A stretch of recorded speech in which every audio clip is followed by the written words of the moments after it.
Preparation for an interview is really important and it's key to your success. I'd say there are probably two main elements to your preparation. The first being really good quality research. So you need to have a strong understanding of what the organisation does, what their main values are, what their interests are, and the day-to-day activities of the people that work for them.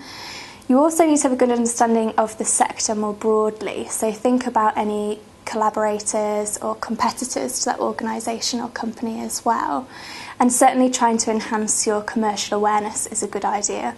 So do watch the news, keep up to date with what's more broadly going on in the sector, and think how any new developments could potentially affect things in the future.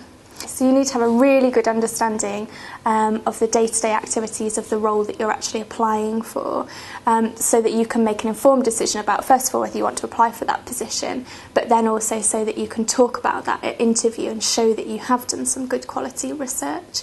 So a good place to start is the prospects website. That can often give you a breakdown of what people's activities would be, and certainly our careers service website is also a good place to start. The second area of preparation, I think, is practice. A lot of people spend a lot of time thinking about the content of their answers, but don't practice the delivery of their answers. So it's absolutely crucial that you spend some quality time practicing going through those interview questions. So have a think what they might be, and then get a friend or a relative to sit with you and go through those and give you some constructive feedback. Probably not your mum, because she will always say you're really good, but maybe a friend or somebody that you know that works in that sector would be a really good person to choose.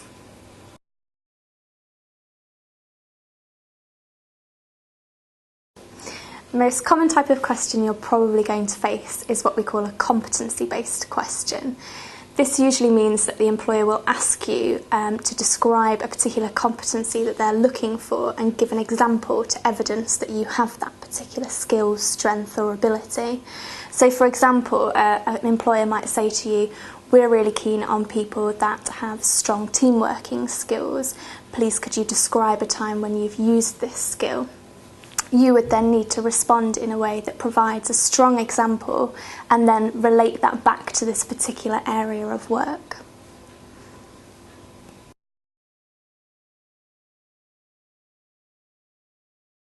It's really important that you structure your answer quite carefully so that you're covering all of the different aspects that an employer will want to know about.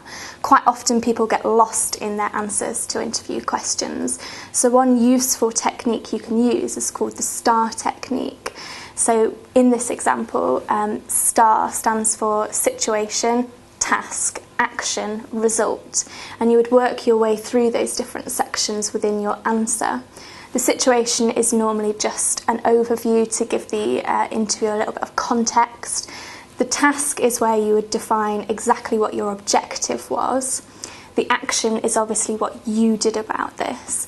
And quite common mistake at this stage is to talk about what we did as a team rather than what you specifically did as an individual. So it's really important to remember that factor. And then finally, the result comes at the end. So it's really important to finish your answer positively and say that a good result was achieved. If you want to make it even stronger, at the end of your example, it's a good idea to then relate that back to the area of work that you actually want to go into and say why you think that competency is so important to the employer so that you have demonstrated how you would transfer that into the workplace.